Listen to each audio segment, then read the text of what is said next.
Sige, si Brother Nelson. Ha? Ano na?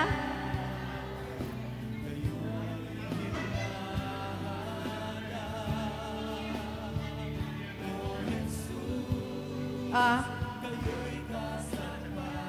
Hindi narinig. Brother Joseph, kayo po. Ano raw po yung apat?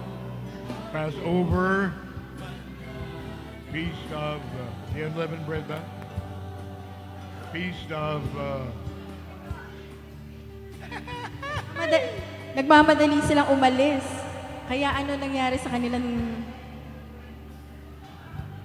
Nagmamadali silang umalis. Nagmamadali silang umalis sa Egypt. So ano nangyari sa baon nila? Unleavened. Unleavened bread. Unleavened Ano bread sagot nga. na yon? So Yun na. yung pangatlo is... Ayan siya. Hindi pa po. Yun naman is nung nakarating na sila sa sa lupang pangako. First fruits. The first fruit. Then from first fruits plus 50 days, ano naman po yun? Yung Feast of the pang-apat. Pentecost. Pentecost. Or the other term is Shabuot. Sige po. Kung may mga pagkain na po tayo, upo na po tayo, then let us start na. Tayo po ay manalangin. Father God, we thank you sa lahat po ng ipinagkakaloob mo sa amin. And even the wisdom na patuloy mo pong ibinabahagi sa bawat isa sa amin. Nawa Lord, hindi lang po ito yung pumasok sa isang tenga at lumabas sa isa. Ito pong mga significance nitong mga amin pong pag-aaralan na to na Feast of Israel, nawa ay manatili po sa puso ng bawat isa sa amin. Thank you, Lord. We bless your name. In Jesus' name we pray. Amen. So, ano po yung ating panlima? Nandito na po tayo ngayon sa panlima. Okay. Ito po yung panlima. The Feast of the Trumpets. Trumpeta. Kung makikita niyo po, ano yung ginamit nila na trumpeta, parang hindi yan yung shofar ang tawag po dyan sa trumpeta na yan na ginagamit po nila kapag po dumarating itong Feast of Trumpets. Bakit po dalawa yung pangalan ng kanilang pong Feast of Trumpet? Merong Rosh Hashanah, tapos meron ding Yom Teruah. Magkaiba ba yun? Dalawa ba siyang feast in one? Two in one ba siya? Ganon. So, tingnan po natin. Yung pong biblically, yung pong isinabi sa Leviticus, yun po yung talagang Yom Teruah. It means, ang ibig sabihin daw po nito ay a day of blasting, a day of shouting. Or ito po yung day na kung saan ay ihipan po yung trumpet. Kaya nga po, Feast of the Trumpet eh. 'Di ba? Pero, what about the Rosh Hashanah? Yun, napapansin niyo po kapag tayo po ay nagkakaroon ng New Year. Napansin niyo po ba yan? Pag nag-New Year, 'di ba? Sa ABS-CBN o kaya sa GMA pag meron silang mga year-ender na tinatawag, 'di ba po? Tapos, pag tungtong ng alas 12, ipapakikita nila yung mga New Year sa iba't ibang lugar, 'di ba? Sa Amerika or kung saan, na pareho natin ang New Year. Ang celebration po ba ng New Year ay pare-pareho sa buong mundo? Tama po si Sister Ana, hindi po. Kaya pala dati, nagtataka ako, sabi ko, bakit ilang nation lang yung pinakikita dito na nagse-celebrate ng New Year na kasabay natin? Kasi hindi po pala lahat sabay-sabay. Kasi nga, depende nga po kung ang sinusunod ay Gregorian calendar or yung lunar calendar. Naalala niyo po yun? Okay. So, ang biblical calendar, yun pong sa Jew, sila po ay lunar calendar. Naalala niyo po nung pinag-aralan natin yung Passover, anong month po sa kanila to? May nakaalala po ba? Nisan. 'Di ba? Nisan 14 or Nisan 15. Tapos sinasabi po na yung Nisan sa kanila ay New Year. New Year daw po. Tapos nung pinag-aaralan ko to, etong Rosh Hashanah, yung Teruah, New Year din daw. So medyo na-confuse ako. Bakit ganun? 2 beses ba silang nag-New Year? Dalawang beses bang nagse-celebrate ng New Year ang mga Israelita? So, nakita ko po yung answer. Yun pong sa Nisan 14 or 15, yun po yung kanilang New Year na ecclesiastical.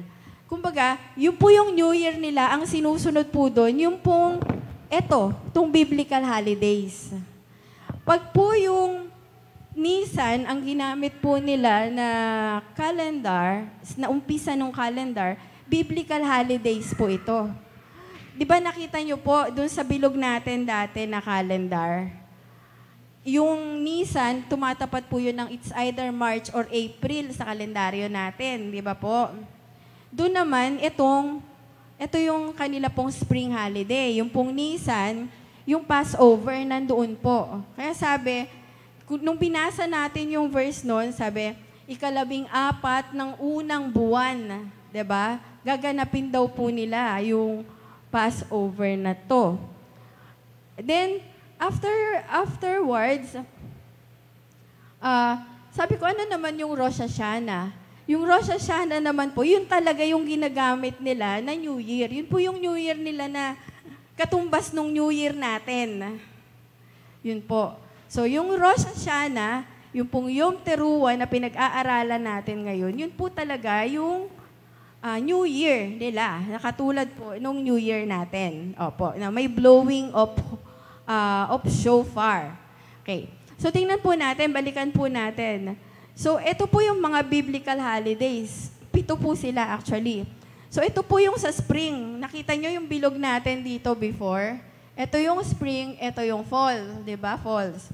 Tapos, dun sa spring po, ito yung 4 na sunod-sunod. Diba? Friday, Saturday, Sunday. Then, plus 50 days yung Pentecost naman. So, nasundan po ba? Okay. So, after that, ang sinisimbolize po niyan ay ano po, yung pong Passover sa New Testament, yun pong pagkamatay ng ating Panginoon, pagkakako niya doon sa krus, di ba po? Then, yung burial niya. Yun po yung ano niya, ano tawag dito? Yung ano niya sa relevance niya sa New Testament. Then, yung kinalingguhan naman, di ba, muli pong bumangon ang ating Panginoon. He rose from the dead. So, yan po yung, hindi natin sinasabi na coincidence, pero hindi siya aksidente. Talaga pong, malamang talagang yan yung planado ng Diyos. Kumbaga, yan yung blueprint na mangyayari dito sa atin. Then, after 50 days, nakita po natin na yung Pentecost. 40 days, di ba, nalagi ang Panginoon dito sa lupa. And after that, inakyat na siya, nag-ascend na siya sa langit after 40 days. Then plus 10 days pa, nag-gather na yung mga alagad niya. Imagine natin, halimbawa, tayo po yun, yung mga alagad niya, nasa upper room tayo. Tapos, may mga dilang apoy na pumunta sa bawat isa sa atin. So lahat po tayo ay na-baptize ng banal na Espiritu. So yan po yung nangyari sa Pentecost. Yung mga kabataan na wala dito last week, paano nyo nasabi na ano yung nangyari doon sa Pentecost? Nawawala kasi sila Sunday. Baka kasi mapunta kayo sa isang church or minsan dito sa ating congregation, may maririnig kayo na may nagsasalita in another language, hindi natin naintindihan. Hindi siya Tagalog, hindi siya English, hindi natin siya unawaan. So yun yung tinatawag na in tongues. Okay? So ano lang po ito para sa mga hindi pa po nakakaalam. Then, ano po yung nangyari? Hanggang sa Pentecost na isinugo ng Panginoon ang banal na Espiritu, historically fulfilled during the first coming of Jesus Christ. Lahat po ito naganap nung first coming ng Panginoon. 'Di ba? Simula po nung pinanganak siya dito sa lupa hanggang namatay at nag-ascend siya sa langit. Nangganap po ito noong pong first coming ng Panginoon. So ano nangyari? Agad ba nagkaroon po ng fall holiday? Hindi po. Tayo, nasasakop ba tayo dito sa ngayon? Andito po ang church. Nandito po tayo ngayon sa church age. So in between po pala ng spring holiday at saka ng fall holiday, ngayon po, andito po tayo sa church age. Okay, church age. Kailan po nagkaroon ng church? Sabi po natin dito sa Pentecost, doon siya sa buot, pinag-aralan natin last Sunday, yun po yung sinasabi nila na kung kailan nagsimula yung Judaism. Okay? Ba't ba pinag-aaralan natin yung Judaism? Di naman tayo Jew. Diba? So makikita po natin yan. Pero, noon pong Pentecost, na makikita natin sa Acts chapter 2, sinasabi pong doon naman ipinanganak yung Christian Church. Imagine nyo po, no? Ang daming dumadaan, naririnig nila, nag-iintangs yung mga tao, na-encourage sila, sabi, ba't nila sinasabi yung mga salita namin? Bakit naiintindihan namin sila? Eh, di ba taga rito to? Iba naman yung lingwahe nila, di ba? And that time, yung magsalita po yung alagad ng Panginoon, 3,000 yung na-convert at nadagdag, kaya nagkaroon po ng isang iglesia. So from there, simulan po ng Acts chapter 2, andyan na po yung church. Hanggang ngayon po, nasa church age pa po tayo. Amen po ba? Nakaka-relate po ba kayo sa akin? Hanggang ngayon po, nandito pa tayo sa church age. So ngayon, titingnan po natin, ano naman po ang mangyayari doon sa second coming. Sabi natin, na-fulfill na yung first coming ng Panginoon, di ba?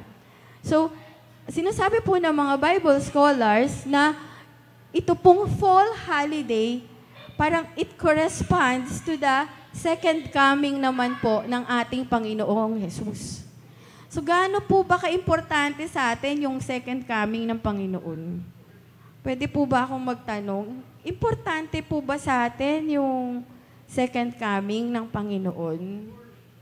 Sige nga po, bakit po?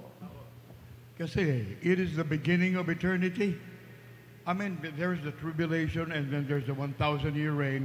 It's the beginning of our eternal life or death to others. Ha? Eh, natural, if it doesn't come back, wala lahat ito. Sabi ni Paul, if our hope is only today and Christ did not die, we're the most hopeless religion in the world. So his second coming proves that he's alive. Okay. Meron pa po bang gusto sumagot? Gaano po ka-importante sa atin yung pong muling pagbabalik ng Panginoon? Ano ba sagot yung iba? May sagot ba iba? Bakit daw mahalaga yung yung second coming ng Panginoon? Pwede bang tanungin ko muna yung mga kabataan, alam nyo ba yung second coming? Naintindihan nyo ba yung second coming? Ano pagkakaunawa nyo sa second coming? Bakit daw mahalaga yung second coming ni Jesus Christ? Ano ba ibig sabihin ng second coming para sa tingin nyo po? Ano po, dahil nga po kasi di ba po,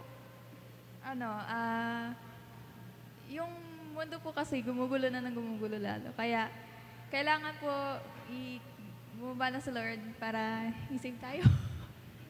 Sige lang, okay lang. Okay na yun. Po? Wala po, yun lang po. Okay.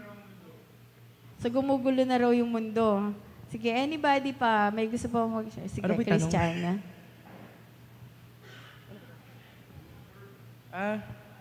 Importante po yung second coming kasi ito yung magdedetermine sa atin na tayo niligtas ng Diyos. Tayo iniahon ng Diyos dun sa mundong ito na puno ng kasalanan. So, Okay. yun po. May dalawang view kasi ng Oo, Panginoon. dadaanan natin yan. Pero hindi ko na, po. Pero dapat po importante magkaroon tayo ng view talaga sa second coming or sa eschatology kasi yun yung importanteng bagay. Dahil walang kwenta yung, sabi nga ni Apostle Paul, walang kwenta yung kamatayan ng ating Panginoon kung hindi siya muling babalik. O walang kwenta yung ginagawa natin dito kung hindi ipinangakong siya'y babalik na muli. Amen. Thank you. May gusto pa ba mag-share? Sige po, Sister Ana Flor.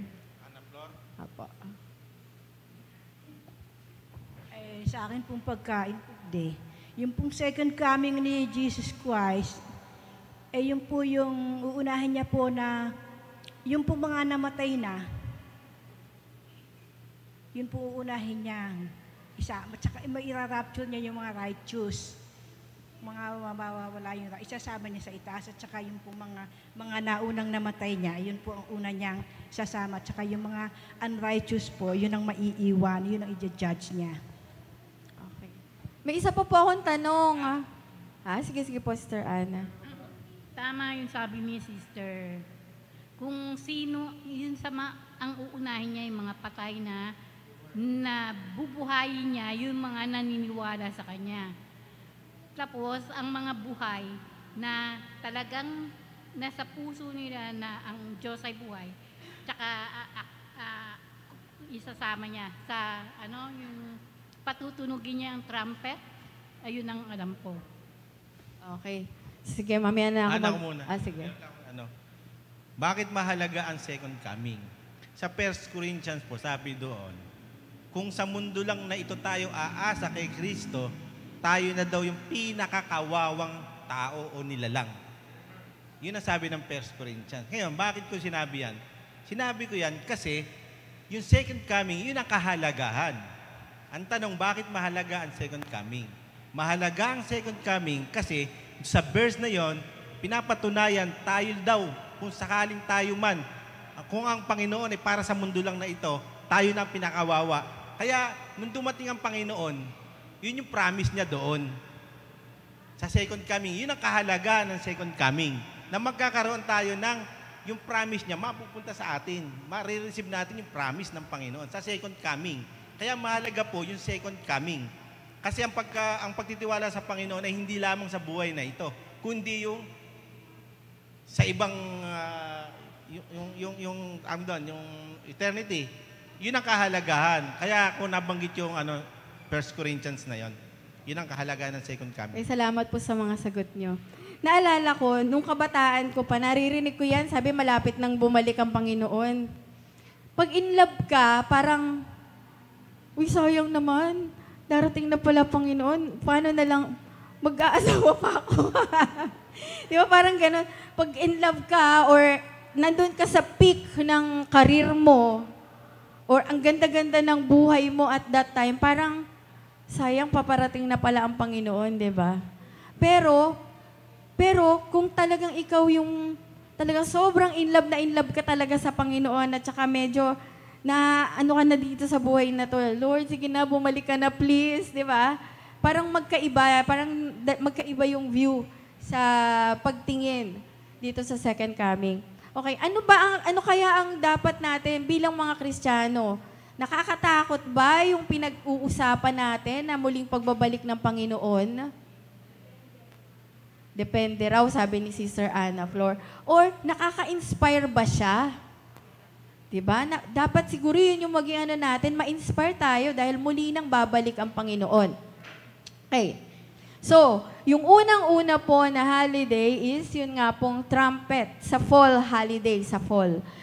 Tingnan po natin, ito pong tatlo na natitira na to be fulfilled po ito sa second coming of Christ. Last week, napahapyawan na po ito ni Pastor Ray, 'di ba? Yung parang yung second coming ng ating Panginoon.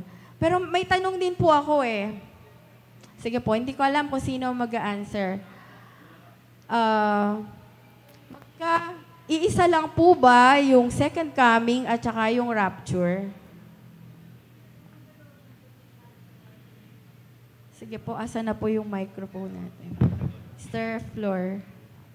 Yung nga po second coming, yung bubuhayin niya yung mga patay na, tsaka yung may rapture niya, yung mga righteous. sasama niya sa pag-akit niya yung Okay. mga So, medyo, okay. So, yun yung answer. May iba pa po bang answer dyan? Dyan sa likod. Magkaiba ba yung second coming at saka yung rapture? May any idea? Magkaiba po. Okay. Feeling lang daw, magkaiba na. Sige, yes or no lang. Sige, makikita natin. Magkaiba po. Magkaiba po. Magkaiba po. Magkaiba raw. Magkaiba po.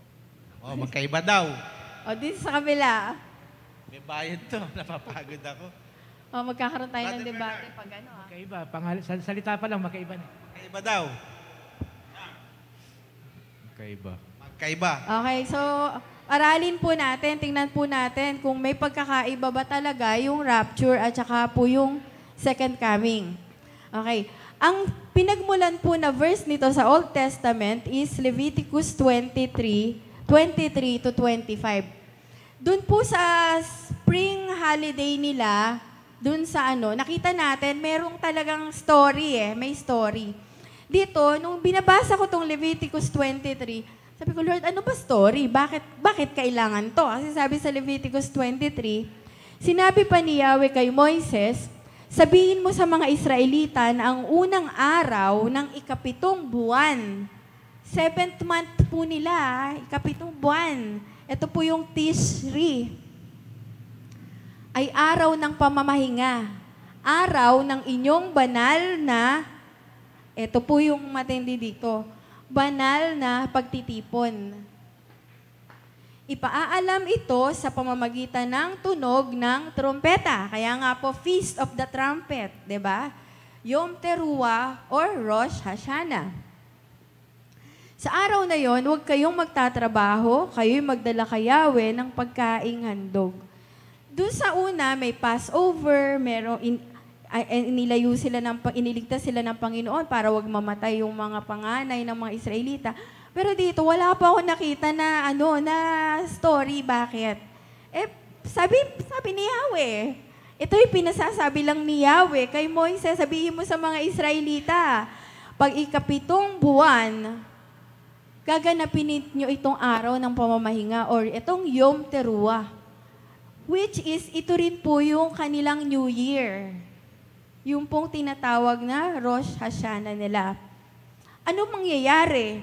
Sabi, ito po ay araw ng inyong banal na pagtitipon. Walang sinabi si Lord kung bakit kayo kailangang mag-celebrate, basta ito ay banal na pagtitipon. At ipapaalam nyo ito sa pamamagitan ng trumpet.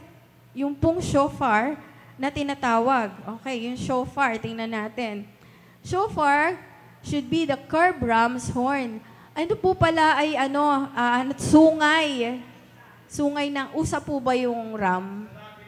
Lalaking usa. Ganun po ba? Lalaking tupa. Male na sheep. Okay. Yun daw pong ram ay male sheep.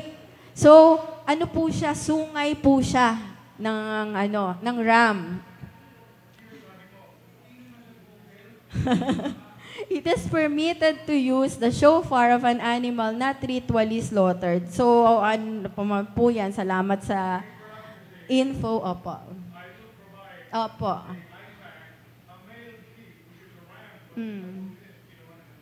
So, very important po sa kanila, no? And yun po yung ginagamit. Opo. Tama. So, yun din po yung pinag-aralan natin nun sa Passover, di ba po? So, ang gagamitin po nila, hindi kahit ano lang na trumpet, kundi shofar ang gagamitin po nila. Okay. Ano naman yung kinalaman nito sa New Testament? Or sa atin, naghihintay, sa atin ngayon bilang mga mananampalataya ng ating Panginoon. Kasi, sabi nga natin, yung mga nauna, yung 4 na Feast of Israel, naganap na. Etong 3 na nandito sa fall holiday nila, hindi pa nagaganap. So sabi natin kanina, tayo ay nasa church age pa, Di ba po? So hanggang ngayon, sa church age pa tayo. So ano yung kinalaman nito sa atin naman pong kapanahunan sa New Testament? So, ito naman po ay, according sa mga biblical scholars, ito raw po yung rapture of the church. Okay, rapture. Sa mga kabataan dyan sa likod, narinig nyo na ba yung rapture? Ano ba ibig sabihin ng rapture? LK, alam mo ba yung rapture? Alam mo yun? May idea ka kung ano yung rapture? Yes or no? Konti. Si Shalom, may idea ka sa rapture? Konti din. Pwede kayang malaman kung ano yung konti na yun? Ano yung alam yung konti, LK at Shalom? Ano yung pagkakaalam ninyong konti sa rapture? Anything lang na alam nyo, sige. Kung paano nyo siya, ano mangyayari sa rapture? May kaguluhan po may mangyayari. May ano? May kaguluhan po may mangyayari. Parang po it's a way na para mag-prepare po before God is coming to the earth. May kaguluhan na mangyayari. Shalom, ano yung sabi mo konti na alam mo? Yung sabi mo konti lang, okay lang yun. Kaya nga nag-aaral tayo, di ba? Ano yung konti? Ano po siguro, pag-rescue po ni God sa mga tunay na nanampalataya sa Kanya. Pang-rescue sa? Sa mga taong tunay na naniniwala sa Kanya. Sa mga taong tunay na naniniwala sa Panginoon. Okay.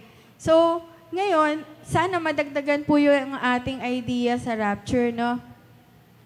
Sa 1 Thessalonians 4:16-17, maganda po kung may Bible kayo. Pakibuklat po yung inyong Bible. Sabi, for the Lord Himself shall descend. Descend. Pag-descend, pababa, pataas. Pababa. Pag-ascend, pataas. So, doon sa Acts chapter 1, siya ay nag-ascend. Pataas siya sa langit, di ba? So, dito naman po sa rapture, dito sa ating mga kabataan sa likod, sabi, for the Lord Himself shall descend. Bababa daw from heaven with a shout, with the voice of the archangel, and with the trump of God, and the dead in Christ shall rise first.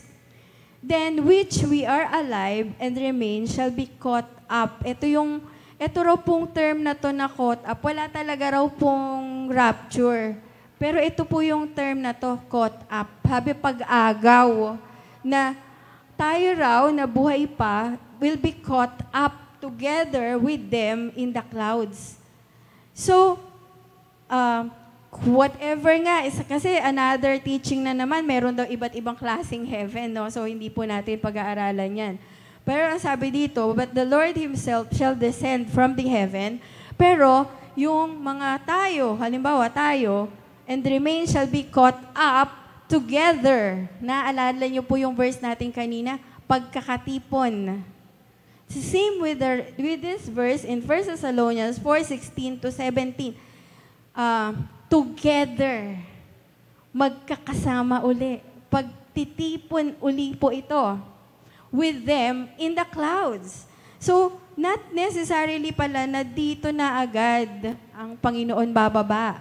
Kasi, we shall meet Him in the air, di ba? In the clouds. To meet the Lord in the air. And so shall we ever be with the Lord. 1 Thessalonians 4:16-17. Meron po bang pwedeng magbasa ng Tagalog? Unang Thessalonica 4:16-17.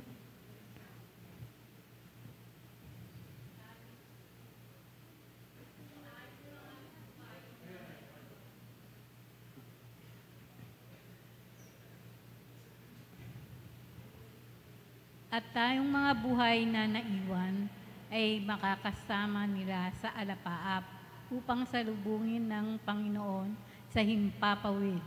Sa ganitong paraan, tayo ay makakapiling natin ang Panginoon. Okay, thank you po. Sabi sa 17, kung magkagayon, tayong nangabubuhay na nangatitira ay aagawing kasama nila sa mga alapaap upang salubungin ang Panginoon sa hangin. At sa ganito'y sa Panginoon tayo magpakailanman. Yung tanong, pareho ba ang rapture at saka yung second coming? Sabi ng karamihan, hindi. But it is part of the second coming. Kasi nakita natin kanina, yung tatlo na nasa fall na holiday, nasa second coming sila. Part of the second coming. 'Di ba? So, teka, makikita pa po natin to as we go along. As we go along, makikita pa po natin to. Okay, next. 1 Corinthians 15:52 to 53. At sa English, ang ganda ng verse niya, sabi, in a flash, in the twinkling of an eye, the last trumpet, for the trumpet will sound, the dead will be raised imperishable, and we will be changed. For the perishable must clothe itself with the imperishable, and the mortal with immortality.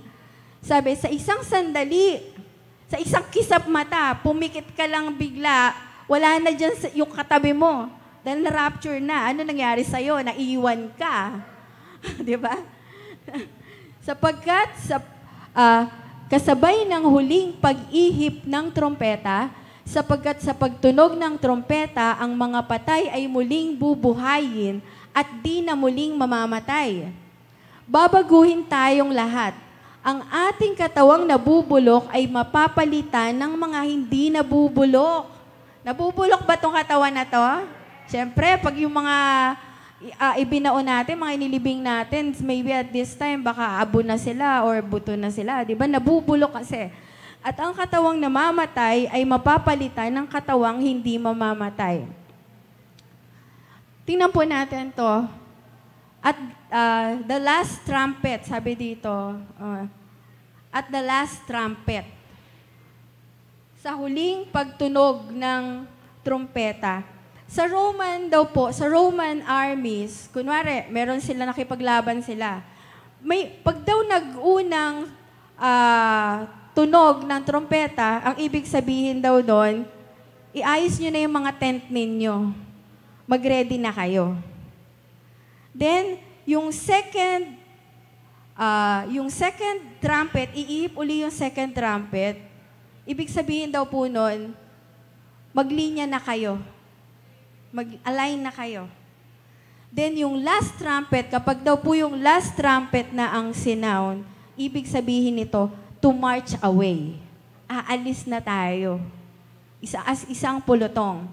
So it describes Christians marching orders at the rapture of the church. So maaaring, kasi naalala ko nung mga nakaraang mga buwan or taon, may mga lumabas sa YouTube, sabi nila, narinig daw nila yung trumpeta. Kaya marami nagsabi, uy, mukhang nag-rapture na kasi may narinig daw silang trompeta.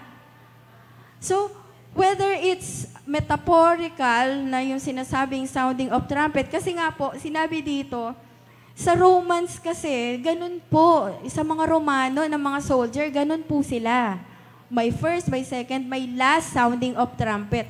Pag last sounding na ng trumpet, ibig sabihin, gather na tayo, alis na tayo. Parang ganun.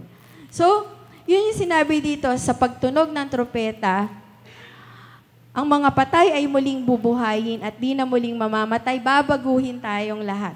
Okay. Next, Leviticus 23 to 25. Tingnan po natin yung mga words na to. Sinabi pa ni Yahweh kay Moises, sabihin mo sa mga Israelita na ang unang araw, ito po yung binasa natin kanina, kung hindi po nagkakamali. Araw ng inyong banal na pagtitipon. Okay? Then sa Mateo 24:31, sabi dito, sa hudyat ng malakas na tunog ng trompeta, susuguin niya ang kanyang mga anghel sa 4 na sulok ng daigdig at titipunin nila ang mga hinirang mula sa lahat ng dako. Whether it's, I guess, para sa akin lang po whether may maririnig tayong trumpet talaga na, kasi yun nga, hindi ko alam kung napapagtripan lang talaga nung mga nakaraan Sabi nila sa Amerika, sa ganyan, may mga narinig sila na trumpet Kaya marami na natatakot, marami nagugulumihana na baka daw dumating na Panginoon, di ba? Ang dami kasi ngayon mga false teaching, madami pong mga false news na ngayon. Pero whether it's audible, yung maririnig natin na trumpet sound, ang importante dito, immediately, tayo ay titipunin ng Panginoon in the air. To meet Him in the air. Sabi nung isang awit na naririnig namin nung kabataan namin, Maranatha, Jesus is coming again. We shall meet Him in the air, in all His glory. Titipunin niya tayo at sasalubungin natin siya. Sasalubungin niya tayo. Sabi, titipunin nila ang mga hinirang mula sa lahat ng dako. Ang ganda. Hindi sinabi dito na ang titipunin lang ay yung mga hinirang mula sa Israel. O hindi sinabi dito na ang titipunin lang yung mga hinirang sa Amerika or kung saan. Ang sabi po, titipunin nila ang lahat ng mga hinirang mula sa lahat ng dako. Kasama po kaya tayo doon sa lahat ng dako? Amen. Diba? Kasama tayo doon. Napakabuti ng Panginoon. Okay. But then, meron pong sinasabi dito na iba't ibang klase ng rapture. Alam niyo po ba yon? Okay. Pinagtatalunan po itong theories on rapture. Meron po kasing naniniwala na pre-trib.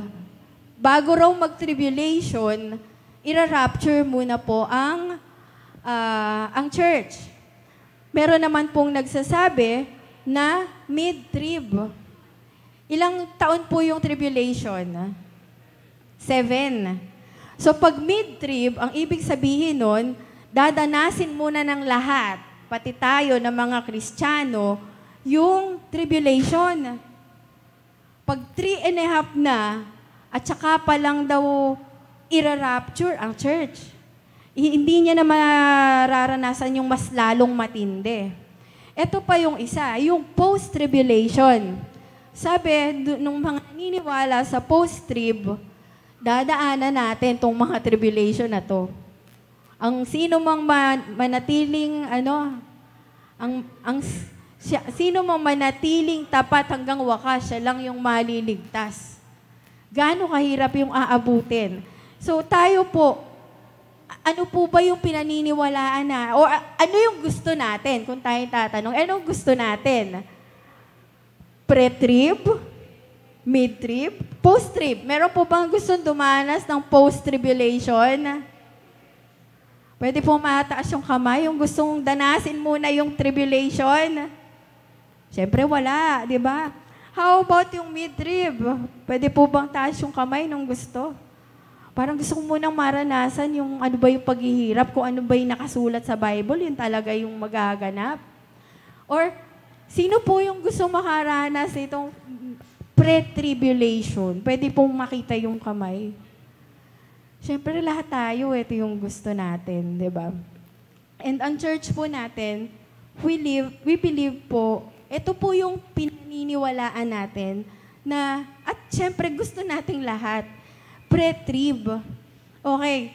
Pero, sabi nga doon sa binasang verse last time ni Brother Pastor Ray, kung maalala niyo po yung verse niya kanina, last week, sabi nga po doon, hindi na tayo kasama doon sa wrath. Kasi daw po, pag tribulation, it is the wrath of God. Galit ng Diyos ang wrath, di ba? Wait lang po, hanapin ko yung verse. Nakita ko na to kanina sa 1 Thessalonians 5. Tulungan niyo po ako maghanap. 1 Thessalonians 5, 9. Sabi dito, sapagkat, yung pong mga verses na nakita natin kanina sa Thessalonica din po, di ba? Sabi po sa 1 Thessalonians 5 verse 9, sapagkat tayo'y hindi itinalaga ng Diyos sa galit, kundi sa pagtatamo ng pagkaligtas sa pamamagitan ng ating Panginoong Hesukristo. So when we say daw po kasi na tribulation, it is the wrath of God. Ito yung galit ng Diyos. And ano pa po yung pinanghahawakan ng po mga naniniwala sa pre-trib? Anybody po? Bakit po tayo naniniwala na ang rapture ay bago yung paghihirap? Hala, ba tayo naniniwala? Wala naman pala tayong basis. Hinaalala nyo po, ang isa sa hindi ko talaga makakalimutan na narinig ko po ng turo ito, si Noah. Ano po nangyari kay Noah sa pamilya niya? Inihanda sila ng Panginoon, di ba? Ano yung kalagayan ng mundo at that time? Bakit ginunaw ang mundo? Sinfulness, sobrang kasamaan ng mundo. So, kailangan na parusahan ang mundo. Kasama ba sila Noah dun sa pinarusahan? Another pa po, Sodoma at Gomorrah. Sobrang sama din po ng Sodoma at Gomorrah. Naalala niyo po yun? Yung sinunog ng Panginoon.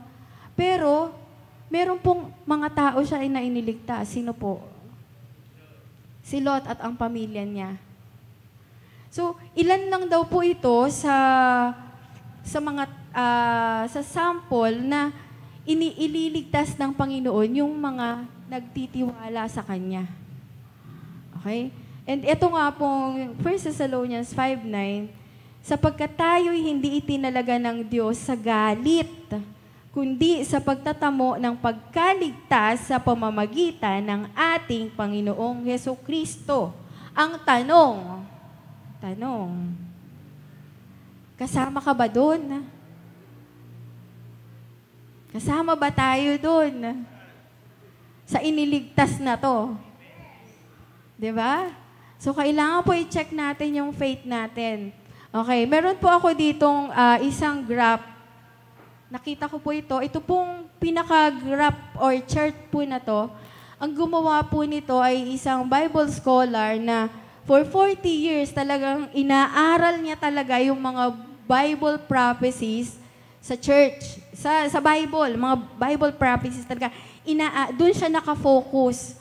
So, para sa kanya po, siya si Evangelist Donald Perkins. Ito raw po yung magiging kaganapan. Sabi po niya, okay. Hindi ko pa po ito idediretso. A portion of it muna po. So, ito po yung present earth natin. Nakita natin dito yung pong crucifixion ng ating Panginoon, the resurrection, yung pag-akyat niya sa langit. Then, nangyari po yung Pentecost. Okay? So, this is the first coming of the Lord. Nagkakaintindihan po ba tayo? Yun po yung pinag-aralan natin kanina. Yung pong first coming ng Panginoon. Then, andito na tayo sa ano pong kalagayan natin ngayon? Anong age na po tayo? Nasa church age pa po tayo ngayon. Mapalad po tayo. Nasa church age pa po tayo. Then, sa Romans 11, 8-11, ako, mukhang susobra po yata ako ng oras. Okay lang po ba? Sa Romans, ano nangyayari ngayon sa Israel? Sabi sa Romans 11, 8-11,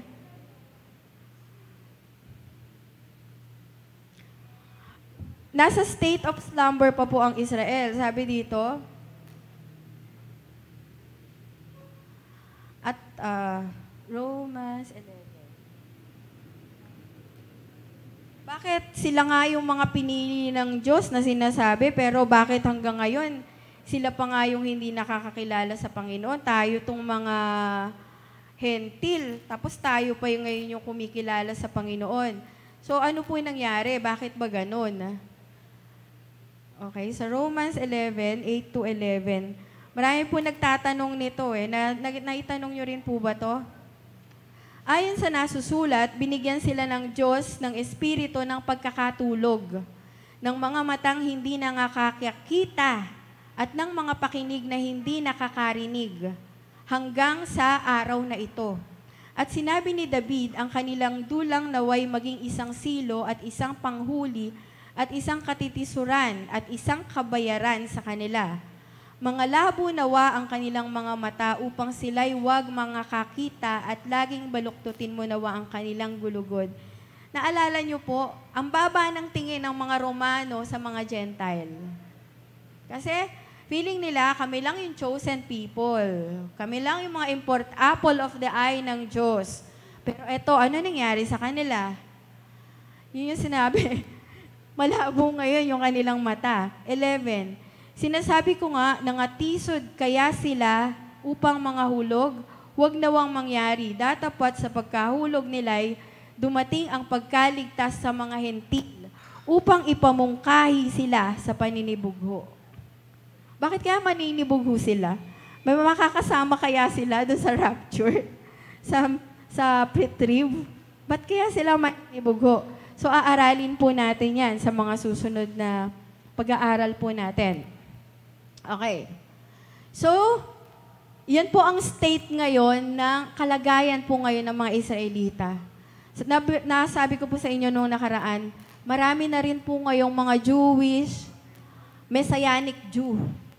Pag po kasi nilinaw natin yung Messianic Jew, katulad kahapon, may nakausap po ako, may narinig po ako, nagsasalita siya, sabi niya, kinakausap niya yung mga Christian, Messianic Jew siya, sabi niya, huwag tayong mag-away kasi we have the same Christ, naniniwala rin kami kay Kristo, sabi ng gano'n. Pag tiningnan natin yung mga Messianic Jew, yung mga Hudyo na naniniwala kay Kristo, tayo, ano ba tayo? Naniniwala din tayo kay Kristo, di ba? We are Christians din. So pag tiningnan natin, pag pinababaw natin yung Messianic Jew, mga Kristiyano rin po sila. It so happens, sila ay Hudyo, tayo ay mga hentil. Di ba po? Nagkakaintindihan po ba tayo? Okay. So ano po nangyayari? Sa church age, meron pong tinatawag na glorious church sa Ephesians 6, 26 to 27. Ito po yung pinag-aaralan natin ngayon, yung sa rapture of the church. 1 Thessalonians 4:13 to 18. Makikita pa natin to. Then, dito po, pasadahan ko lang muna po itong ano niya. Rapture of the church, then meron daw pong judgment seat of Christ, then the marriage supper of the Lamb. Tsaka pa lang yung second coming talaga. While nangyayari po ito, na rapture and church, ang tribulation naman daw po ay magaganap. Okay? Then, itatapon, after that, magkakaroon ng millennium reign ang ating Panginoong Jesus. Yun naman pong si Satanas at yung mga kasama po niya, itatapon po sa bottomless pit. Okay? Then, ayan, magkakaroon ng last revolt si Satan. Siyempre, matatalo siya, di ba? Hanggang sa idediretso siya sa lake of fire. Then, magkakaroon naman po ng Great White Throne Judgment. Ano pagkakaiba nitong Judgment Seat of Christ at saka itong Great White Throne Judgment? May pagkakaiba po ba to? Okay, tingnan natin. Next, how do we know na malapit na talaga yung muling pagbabalik ng Panginoon? Or itong rapture? May makikita raw po tayo ng mga birth pangs. Ano ba yung birth pangs? Kumbaga sa mga buntis, di ba, yung bang buntis na 9 months yung buntis, sumasakit ba lagi tiyan niya? Hindi naman, di ba? Pero yung malapit na siyang manganak, yung birth pangs na tinatawag, ito raw po yung mga birth pangs. Paano natin malalaman na malapit na talagang bumalik ang Panginoon? Kasi meron daw pong birth pangs na makikita natin sa Matthew 24. Kasi yung pong mga manganganak, una, pag yung malapit na talaga, sino po dito mga nanganak na pwede pong paki-explain? Meron po bang gusto mag-explain kung paano po yung nagle-labor? Ayaw na maalala. Okay. Una, parang every hour, humihilab na siya. Ang kasunod nun, mamayang after 1 hour, hihilab na naman. So, hindi ka pa manganganak nun pag gano'n. Tapos pag yung, halimbawa, 30 minutes, ang interval, tapos after 30, hindi ka pa rin manganganak nun. Pero pag yung nagmayat-maya na siya, talagang grabe, sunod-sunod na yung hilab niya, ay, birth pangs na talaga yan, malapit ka ng manganak. Matthew 24 verse 3, habang si Jesus ay nakaupo sa bundok ng Olibo, ito po yung tinatawag na Olivet Discourse. Olivet, nasa bundok kasi siya ng olive, nagtatalumpati siya. Palihim siyang tinanong ng kanyang mga alagad, kailan po ba mangyayari ang mga sinabi ninyo? Ano po ang magiging palatandaan ng inyong muling pagparito at ang katapusan ng mundo?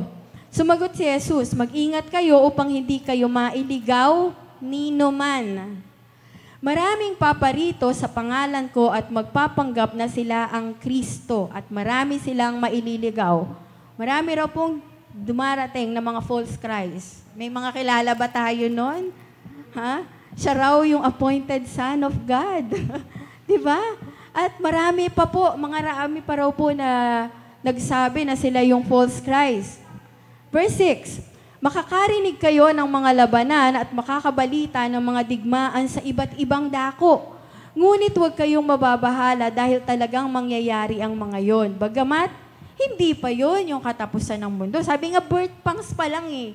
Humihilab pa lang, pero hindi pa talaga yon. So, marami na tayong naririnig na gyera. Tama po ba? Every now and then, yung Russia, yung Ukraine, yung mga Hamas, Israel, ang dami po, maging mga civil war, ang dami pong nangyayari na yan. Pero sabi, hindi pa yan. Wait lang kayo, hindi pa yan. Verse 7, maglalaban-laban ang mga bansa at gayon din ang mga kaharian. Magkakaroon ng tagutom, lindol sa maraming lugar. Famine and earthquake.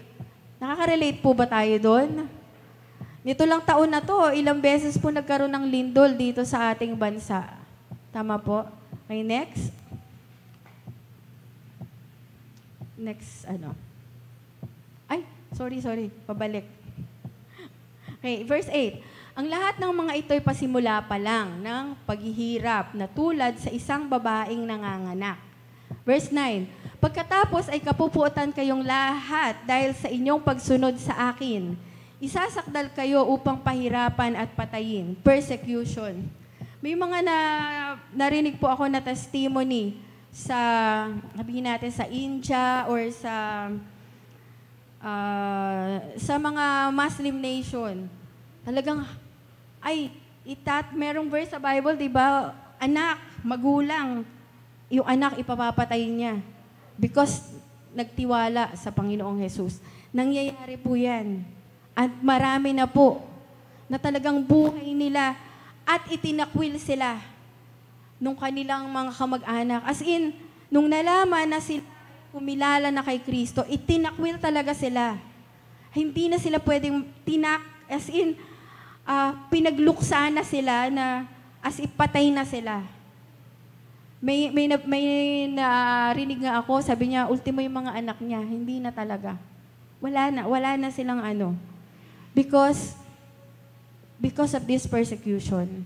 At meron din po talaga na halos ipapatay na talaga sila. Ikinulong, binubugbog ng magulang, ng kapatid. Ganon po katindi yung mga persecution. Mapalad nga po tayo dito eh. Kaso, karamihan sa atin, masyado pong relax. 'Di ba? Sa halip na tayo po ay maghanap ng mga souls para sa Panginoon, ang hinahanap pa yata natin kaaway minsan. 'Di ba? Kung malalaman lang po natin yung buhay ng ibang mga Kristiyano sa iba't ibang dako ng mundo. Kawawa po talaga. So let us pray for them. 11. Marami ang magpapanggap na propeta at ililigaw ang mga tao, false prophet. Kaya wag po lahat ng mga nagsasabi, kami yung tama, dito kayo maliligtas. Huwag po tayong maniniwala. Kaya importante po talaga magbasa tayo ng Bible and bigyan tayo ng Diyos ng discernment. Kasi pag hindi, madali po tayo madadaya. Alam niyo, pag nagbukas kayo sa Facebook, kayo po ba hindi nalilito? Pag nagbukas ka ng reel sa Facebook, totoo ba to? O fake lang, AI?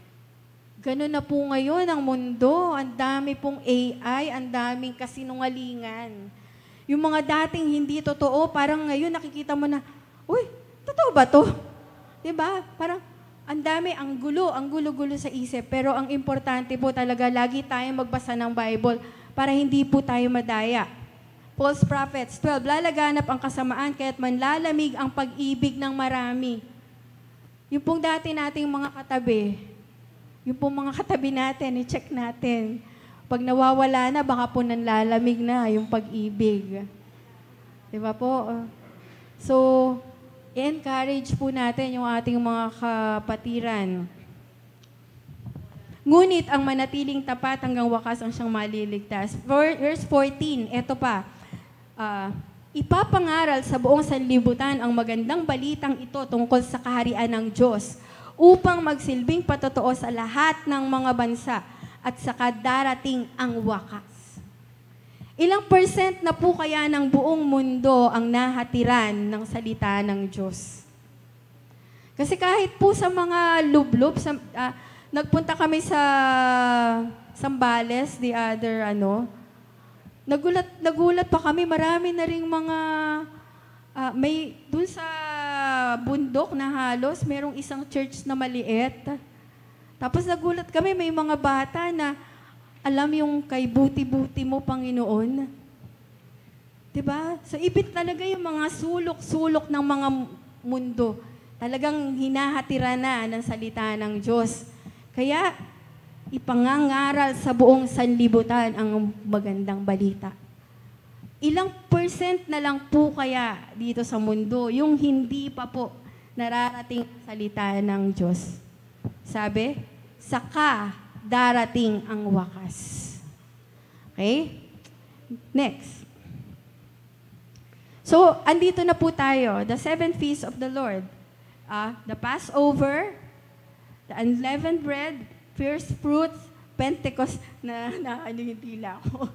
So, andito na po tayo sa autumn or sa fall feast, sa second coming of the Lord Jesus Christ. Of which, nandyan po yung, kasama po dyan yung trumpet.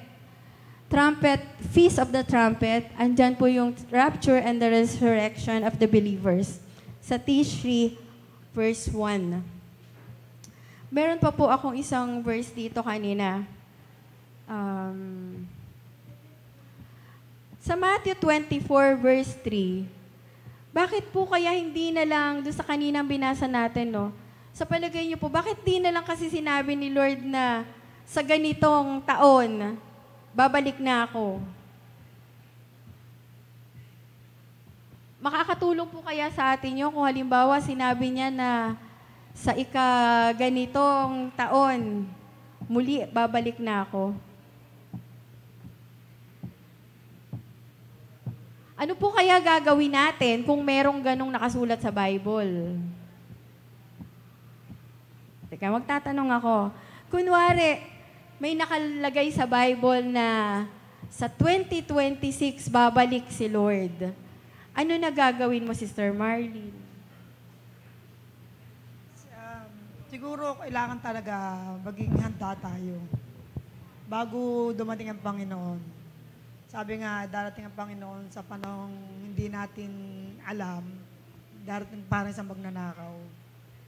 Thank you. Sa kabataan naman, Sam, kung halimbawa sinakalagay sa Bible, sa 2026 babalik na ako, ano gagawin mo?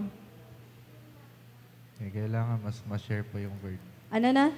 Kailangan mas ma-share pa yung word para mas marami pang maligtas. Kailangan mas ma-share pa yung word. Sino pa ba? Si EJ. Kunwari 2026, nakalagay sa Bible, babalik ng Panginoon. Ano gagawin mo? Magpapakasal na ako. Magpapakasal na. Joke lang. Magpapakasal ka na this year. Ngayon na. Ano ba yan? Na-inform or surprise? Kunwari nga, nakalagay siya sa Bible na 2026, babalik ang Panginoon. Ano gagawin mo? Matik na yung syempre, yung gagawin ko na yung parang magpapakasal nga. yung will ni Lord. Yung will ni Lord. Okay. Tama naman po yung mga answer natin eh. O mag-aasawa ka na rin. Kasi pagka alam mo darating na si Lord ng 2026, gagawin mo na lahat ng gusto mo gawin ngayon, yung petsa na yon, kung kailan taon, doon ka lang magpapakatino minsan. Di ba kung may date na binigay? Kunwari nga, nakalagay sa Bible 2026. Kunwari lang babalik ang Panginoon. Ano pala ngayon? 2010. Christian, ano gagawin mo? 2010 pala ngayon 2026 yon. Mag-e-enjoy muna ako ng almost 16 years po yung Tapos magsisisi na lang ako January 1, 2026. Ganon. Harmony, ikaw? Ano gagawin mo? Kunwari, 2026 pagbabalik ng Panginoon, pero 2010 pa lang. Ano gagawin mo? Hindi pa nga pinapanganak po nun eh. Hindi pa po ako pinapanganak. Hindi ka pa pinapanganak 2010? O 2015? Ayun, 2015. Ano gagawin mo? Ano po? Ano? Okay. Ano gagawin mo? Depende po, hindi ko rin po alam. Hindi mo rin alam. Sa matanda naman po, ano gagawin kaya ni Brother Donato? Kunwari po ganun yung senaryo, nakalagay sa Bible, kunwari 2026 siya babalik. Ngayon, 2010 pa lang. Siguro kung ngayon, 2010, kailangan mag-umpisa ka na maging mananampalataya sa Panginoon. At dumiretso ka ng lakad mo at sundin ang kanyang kalooban para makamit natin. Thank you po. Ang tatay, ano gagawin nyo? Ano gagawin mo? Kunwari, nakalagay sa Bible, sa next year babalik na si Lord. Ngayon, ano pa lang, 1972, ano gagawin mo? Sabi, malayo pa siya dumating. Ano gagawin nyo? Kailangan pinaghahandaan na. Paano paghahanda? Pagsunod dun sa mga nakalagay sa Bible. Okay. Salamat po. Salamat sa mga answer. May sagot pa? Sino? Si Rael. Sige, Rael. Kunwari, next year kunwari. Ngayon anong taon ka pinanganak? 2012 pa lang. Ano gagawin mo? 2 years old pa lang po. Sabihin natin, 2020. Ano na gagawin mo? Ano po? Ganun din po, isi-share ko na rin po yung gospel. Okay, mag-share daw. So, di pa ako Christian noong 2020. Okay. So, kaya pala hindi nagsabi si Lord ng exact date para lahat na generation na makakabasa dito, ang gusto ng Diyos, lahat tayo maghanda. Whether yung bata pa kami, tagal ko na naririnig, sabi babalik ang Panginoon, pero hindi pa bumabalik, dapat handa ka. Kailanman dumating ang Panginoon, dapat ready tayo. Ready na ba tayo, mga kabataan dyan sa likod? Okay, dapat we live one day at a time. Okay? So, yun.